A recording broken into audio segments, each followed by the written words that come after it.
नरसिंहपुर की राजनीति में भीष्म पितामह कहे जाने वाले हमारे बाबूजी का 76वां जन्मदिन है और भारतीय जनता पार्टी की कहीं ना कहीं नींव के पत्थर, यदि हम नरसिंहपुर की बात करें तो वही माने जाते हैं। वहां से उन्होंने शुरुआत की, विभिन्न अहम पदों पर भारतीय जनता पार्टी में आसीन रहे वो। जितनी उन्होंने भारतीय जनता पार्टी के लिए सेवाएं दी, उसके तहत पार्टी ने उन्हें राज्यसभा सांसद के पद से नवाजा। आज बाबूजी का 76वां जन्मदिन है और आप देख सकते हैं हमारे साथ इतनी उनके भीड़, सुबह से लेकर शाम तक हम देख रहे हैं भीड़ का अंबार।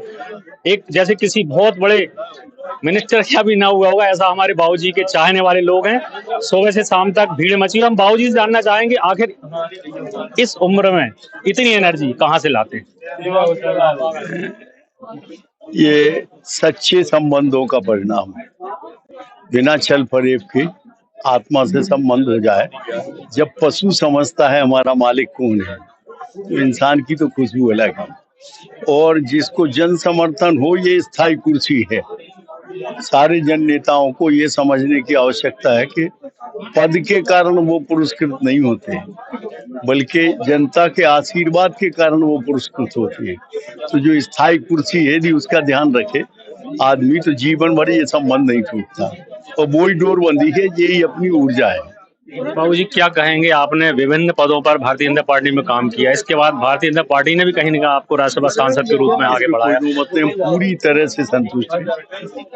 हमारे यहाँ पहले यही परंपरा थी। लोग कहते हैं हमारे यहाँ कार्यकर्ता की स्थिति बिल्ली के बच्चा जैसी, संगठन उठा के रखता जाता था।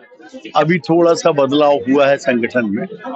और कांग्रेस की स्थिति ये थी कि बंदरी के बच्चा जैसे पकड़ के रखो तो बचोगे।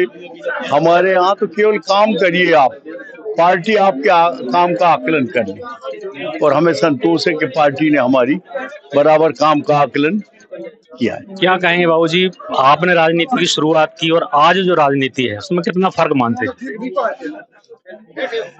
यदि अपन कहें कि टोटल समाज में जो कंसेप्शन है, जो वृत्ति है, उसी का प्रतिबिंब जो है नेता में दिखाई देता है।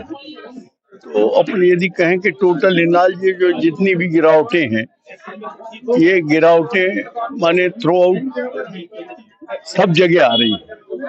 और राजनीतिक क्षेत्रों के प्रति यथार्थ में लोगों में अनास्था का विषय है। इसको केवल आचरण से भरा जा सकता है और इसका कोई विकल्प नहीं है।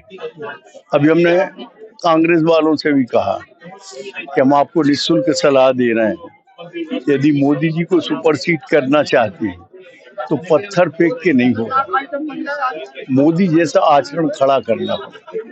आज नहीं तो कल वो स्थापित हो सकते हैं। तो कहीं ना कहीं आचरण नेता में होना चाहिए और जनता से सीधे हृदय से जुड़ा होना चाहिए। ये बाबूजी ने जो आज जो भीड़ है उसके बारे में कहा कि भैया हमारे सच्चे शुभचिंतक हैं और बाबूजी इसी तरह स्वस्थ रहें, खुश रहें। हमारी पूरी पत्रकार बरादरी की तरफ से बहुत बहुत शुभकामनाएं। जय हिंद, जय भारत।